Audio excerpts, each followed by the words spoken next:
Hi everyone, this is OG Star Wars, and I have a busy schedule today, and my lore video is supposed to come out today, so I guess this is my little rant,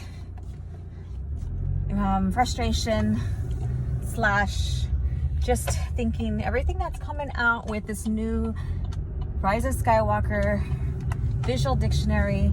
Also too is just proving how they are rewriting their own history, and again, they have every right to. They bought the property. Just for the fans like us who grew up with it and know the overall arc of the Skywalkers and Star Wars history through the original lore, the EU books, games, all that, it's frustrating. You know, I reported on my Twitter that, you know, someone shared that but Rey has her hood is said to be in memory of Leia's hood on her gown. However, I don't know, and they should have the friggin' lore in front of them, but her outfit she wore when we see her in A New Hope basically is her gown, her ceremonial gown or her Senate gown, and only those who were royalty or high, I wouldn't say high class, but in the royalty line of Alderaan wore gowns like that. So she's representing herself, her family, and her planet with that sort of gown. Now when you see Rey and she has the hood on her new outfit, I don't know if it's new, it looks like it was just sewn on there, you know, I'm just being sarcastic right now because it looks shitty. They said, oh, well, she made the hood in memory of the Alderaanian hood that Leia's wearing. And I was like, what? It looks like a regular hood. It could pass off as a Jedi robe hood or anything else. There's nothing significant with it. So they're just throwing this in to tie her in more with the Skywalkers. And when you look at Rey's arc, a lot of her development and her experience off of Jakku happened probably within the 2, maybe 3 year standard time frame, which I'm gonna say it in Star Wars terms, the standard years, unless freaking Disney changes that verbiage too. Yeah, so she basically is using, or she has that on her costume in memory of Leia, which I think is full of bullshit. And then again, you know, of course, posted is the time frame now of the ASI and BSI. So after Starkiller incidents and before Starkiller incident, and of course, start in the timeline now at 0, where the Force Awakens is on the timeline. Again, making their material significant. And this is my rant, and I know there's nothing I can do about it.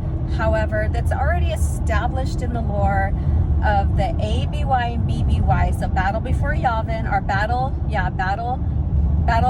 Before Yavin. And I always reword it differently and get corrected on it, so that's why I stumbled. And then after the Battle of Yavin. So before the Battle of Yavin and after the Battle of Yavin. And 0 always began where the very first movie started, and 0 ABY is A New Hope. A New Hope is Luke, and now we have this brand new protege of a star base, and it's a huge planet, and now they have it as Ilum. So Ilum, if you know the lore, both original and also in Disney, Ilum is a place where Jedi and even Sith, but there are kyber crystals or crystals there, Ilum crystals there to be harvested for your lightsaber.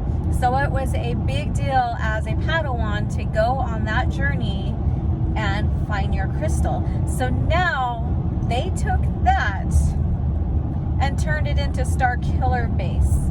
So basically it drains the sun, which I thought was very stupid, but it drains the star or the sun of the system so it could shoot other planets to kill them. Now think about that for a minute.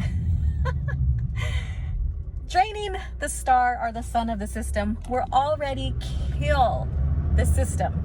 because now if that system has viable planets, they have no viable resource. They don't have that energy. They don't have that heat to sustain the life. So it drains it and then is used to target other planets.